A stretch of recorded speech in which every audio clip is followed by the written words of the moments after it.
Mon fils n'a pas prononcé un mot à l'école depuis 4 mois. Il souffre de mutisme sélectif, une difficulté qui s'est aggravée quand certains camarades ont commencé à l'appeler le gamin bizarre qui fait de l'artisanat, simplement parce qu'il aime créer des choses, même quand il joue au foot. Il a 11 ans, il est autiste. La salle d'art plastique était le seul endroit où il se sentait vraiment en sécurité. Jusqu'au jour où un professeur lui a dit que ses idées étaient trop enfantines pour le collège. Depuis ce jour-là, il a arrêté de créer. Il a arrêté de parler de ses rêves.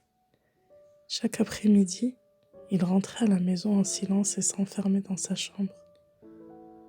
La semaine dernière, je préparais des décorations de Noël pour ma petite boutique en ligne. Des bonhommes de neige faits à la main que je vends comme décoration de cheminée. Il ne disait rien. Il était simplement assis sur le canapé, à m'observer, à coller les écharpes, peindre les visages. Puis, il y a 2 jours, en rentrant du travail, je l'ai retrouvé dans le garage. Autour de lui, des boules de polyester, des tissus, des ciseaux, de la peinture, du matériel qu'il avait discrètement pris dans ma réserve. Ses mains étaient couvertes de couleurs. Il était totalement absorbé. Il est resté là pendant 6 heures. Cela ne lui n'était pas arrivé depuis des mois. Il avait créé 2 bonhommes de neige. L'un le représentait, l'autre était inspiré de sa petite sœur. Le premier avait une expression sérieuse, concentrée. Chaque bouton était placé avec une précision incroyable. Le second portait du rose, la seule couleur que sa sœur accepte ces derniers temps, et une écharpe décorée de fleurs, parce qu'elle lui offre chaque jour des pissenlits.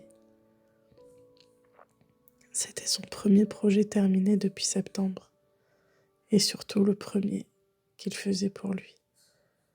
Pas pour une note, pas pour un devoir, juste pour le besoin de créer, pour exprimer quelque chose qu'il n'arrivait plus à dire avec des mots. Quand il a fini, il m'a regardé et m'a demandé doucement : « Tu crois qu'ils sont stupides ? Tu crois que les autres se moqueraient d'eux ? » Je lui ai dit qu'ils étaient magnifiques, mais il avait besoin de l'entendre autrement que par la voix de sa mère. Après 2 jours d'hésitation, il a accepté que je publie la photo. Depuis, il vérifie sans cesse mon téléphone. Il lit les commentaires. Il cherche à savoir si quelqu'un, quelque part, voit ce que moi je vois. Sa sensibilité, son talent, son imagination. Parfois, je me dis que la confiance d'un enfant est d'une fragilité extrême, comme un fil très fin qui peut se briser sans bruit, et qu'il faut tant de patience pour le recoudre. Parfois, la confiance se casse en silence, et la reconstruction demande du temps, de la douceur, et surtout un espace sûr. Ces 2 petites créations ne sont pas qu'un projet. Elles sont la preuve qu'il a trouvé le courage de se montrer à nouveau. Il est là, près de moi, toujours silencieux, les mains à peine tremblantes.